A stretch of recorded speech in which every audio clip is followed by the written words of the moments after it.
രാജ്യം 77ാമത് റിപ്പബ്ലിക് ദിനം ആഘോഷിക്കുകയാണ്. ഭരണഘടന നിലവിൽ വന്നതിന്റെ വാർഷികമാണ് രാജ്യം റിപ്പബ്ലിക് ദിനമായി ആചരിക്കുന്നത്. യുദ്ധവിമാനങ്ങളും ഹെലികോപ്റ്ററുകളും റിപ്പബ്ലിക് ദിനത്തിൽ അഭ്യാസ പ്രകടനങ്ങളുടെ ഭാഗമാകും.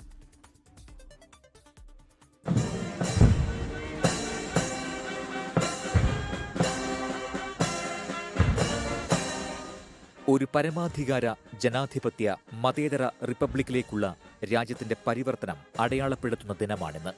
നീതി, സ്വാതന്ത്ര്യം, സമത്വം, സാഹോദര്യം എന്നീ തത്വങ്ങൾ ഉൾക്കൊള്ളുന്ന ഇന്ത്യയുടെ ഭരണഘടനയുടെ ആഘോഷമാണ് റിപ്പബ്ലിക് ദിനം. ഡോക്ടർ BR അംബേദ്കറുടെ നേതൃത്വത്തിലുള്ള ഭരണഘടനാ അസംബ്ലിയാണ് ഇന്ത്യൻ ഭരണഘടന തയ്യാറാക്കിയത്.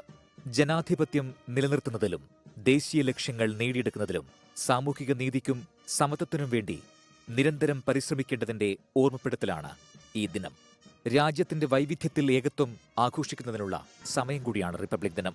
റിപ്പബ്ലിക് ദിനാഘോഷങ്ങളുടെ ഭാഗമായി പാക് ഭീകരകേന്ദ്രങ്ങൾ തകർത്ത ഓപ്പറേഷൻ സിന്ദൂറിനുള്ള ആദരമായി സിന്ദൂർ ഫോർമേഷൻ എന്ന പേരിൽ പ്രത്യേക വിമാനങ്ങളുടെ അഭ്യാസ പ്രകടനം ഡൽഹിയിൽ നടക്കും. റഫാൽ, സുഖോയ് പോർവിമാനങ്ങൾ ആകാശത്ത് വിസ്മയം തീർക്കും. 29 യുദ്ധവിമാനങ്ങളും ഹെലികോപ്റ്ററുകളും അഭ്യാസ പ്രകടനങ്ങളുടെ ഭാഗമാകും. 3 വർഷത്തെ ഇടവേളയ്ക്ക് ശേഷം ഇത്തവണ കേരളത്തിന്റെ നിശ്ചലദൃശ്യവും പരേഡിലുണ്ടാകും. മുഖ്യാതിഥികളായി യൂറോപ്യൻ കമ്മീഷൻ പ്രസിഡന്റ് ഉർസുല വോണ്ടർലെയ്നും യൂറോപ്യൻ കൗൺസിൽ പ്രസിഡന്റ് അന്റോണിയോ കോസ്റ്റയും ഇത്തവണ റിപ്പബ്ലിക് ദിനാഘോഷങ്ങളിൽ പങ്കെടുക്കും. Research desk 24.